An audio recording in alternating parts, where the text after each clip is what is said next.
Hello friends, welcome back to my YouTube channel service poly में। आज हम पढ़ेंगे थर्मल इंजीनियरिंग। चैप्टर 2 है हमारा, इसका लेक्चर नंबर 1 है। एक लेक्चर इसका पढ़ चुके हैं। पूर्ण गैसों का नियम, लॉ ऑफ परफेक्ट गैसेस, एकदम अच्छे तरीके से पढ़ेंगे। और आज का इतना इम्पोर्टेंट टॉपिक है, साथ साथ समझने के बाद इसके नोट्स भी बनाइए आप, जिससे कि आपको पेपर के समय कोई भी दिक्कत ना हो पढ़ने में। देखिए, शुरू करते हैं। सामान्य gas equation, general gas equation, जिसे हम कहते हैं जनरल गैस इक्वेशन। देखिए, और यह समीकरण है जो वायल और चार्ल्स के नियम दोनों को मिलाकर ही गैस इक्वेशन प्राप्त करेंगे हम। देखिए, यह समीकरण हमें वायल तथा चार्ल्स के नियमानुसार प्राप्त होती है। इसके द्वारा किसी गैस के दाब, ताप तथा आयतन में संबंध ज्ञात करते हैं। देखिए, एक पैराग्राफ है हमारा, आयतन और दाब के बीच। इधर आयतन V और दाब P। इसके मध्य में एक निकाय है, यह कह सकते हैं एक प्रक्रम है, 1, 2, 3।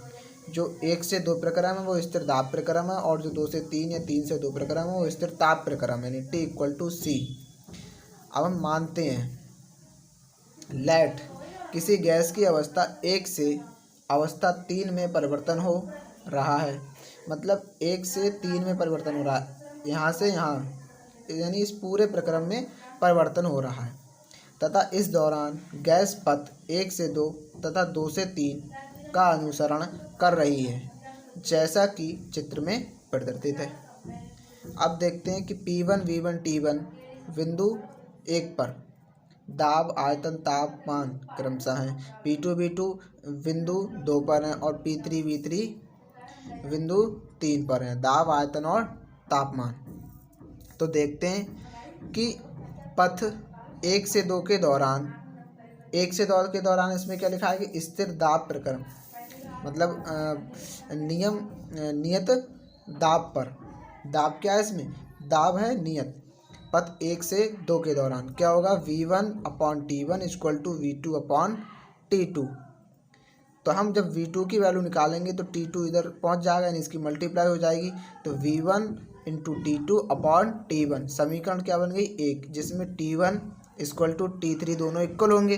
तो इसके जगह हम लिख सकते हैं, यानी जहाँ T3 है उसकी जगह क्या हम, T2 है उसकी जगह क्या T3 नहीं लिख सकते, क्योंकि दोनों बराबर हैं। और ये किसके नियम से आया है?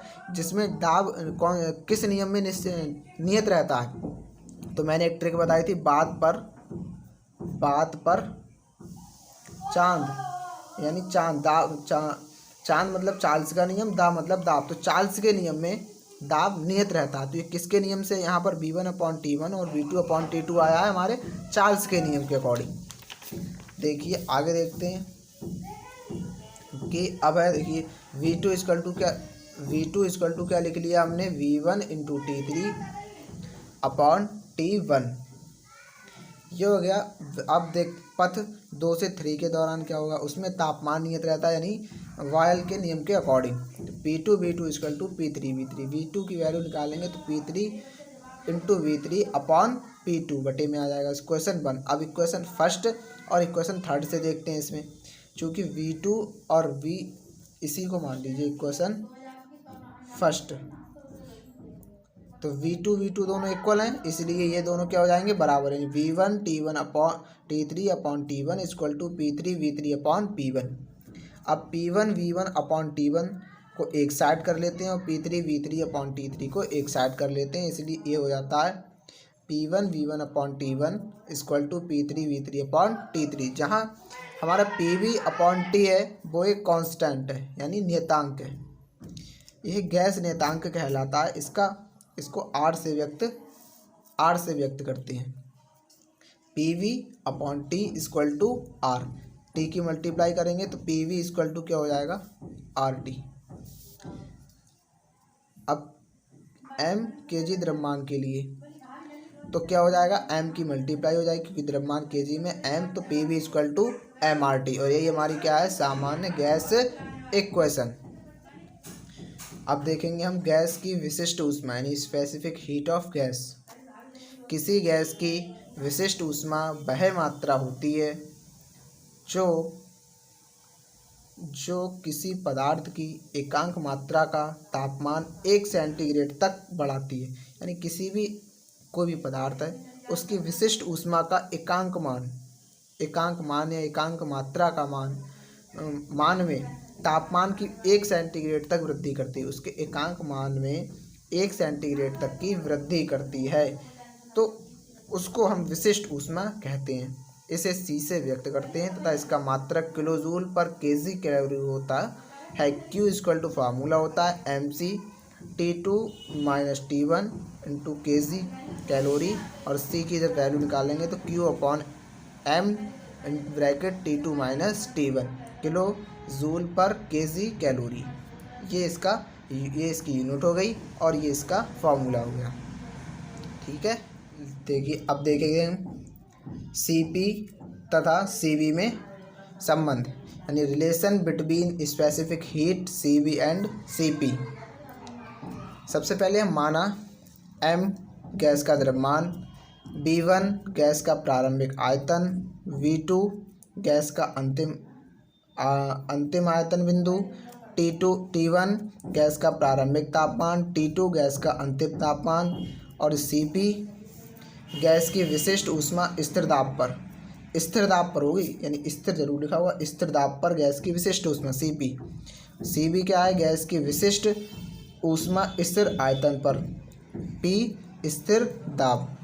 वी नो दैट, यानी हम जानते हैं कि स्थिर दाब पर Q equal to MCP T2 minus T1। Equation क्या बन गई 1।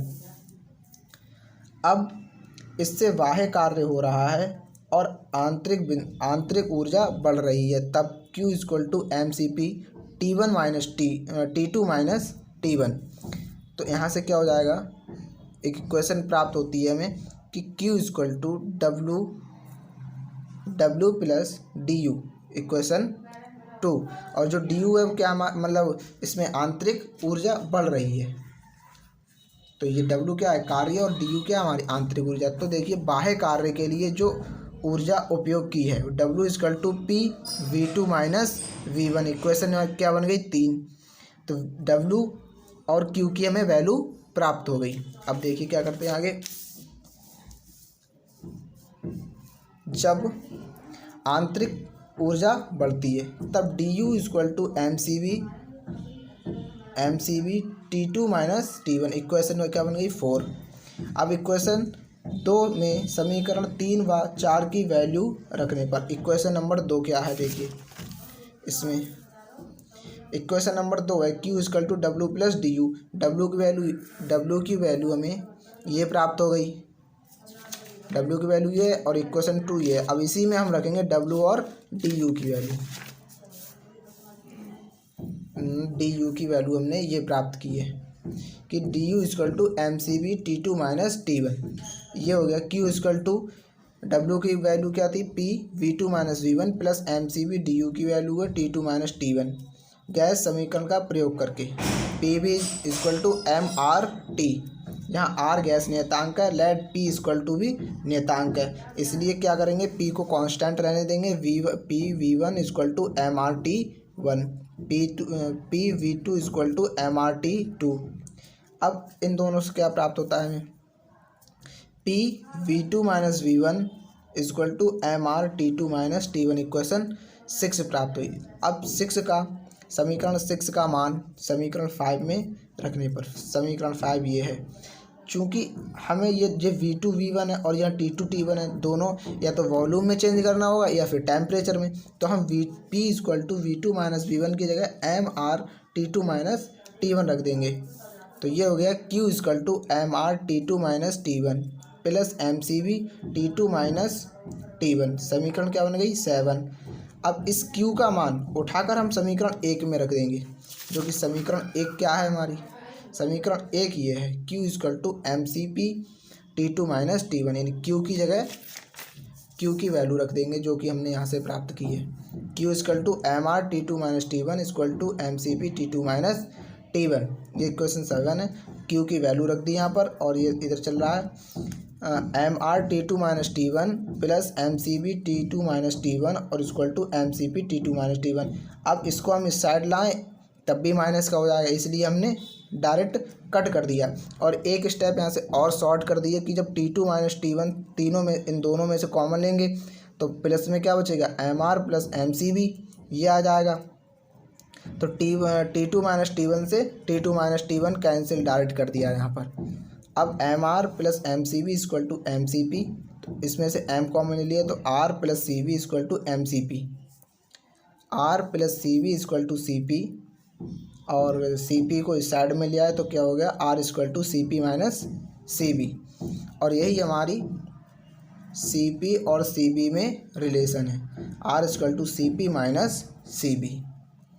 और आज का सेशन हम यहीं समाप्त करते हैं। यदि आपको वीडियो अच्छी लगे तो वीडियो को लाइक करें, शेयर करें और हमारे चैनल पर नए हैं तो चैनल को सब्सक्राइब करें और अपने दोस्तों के साथ भी शेयर कीजिए।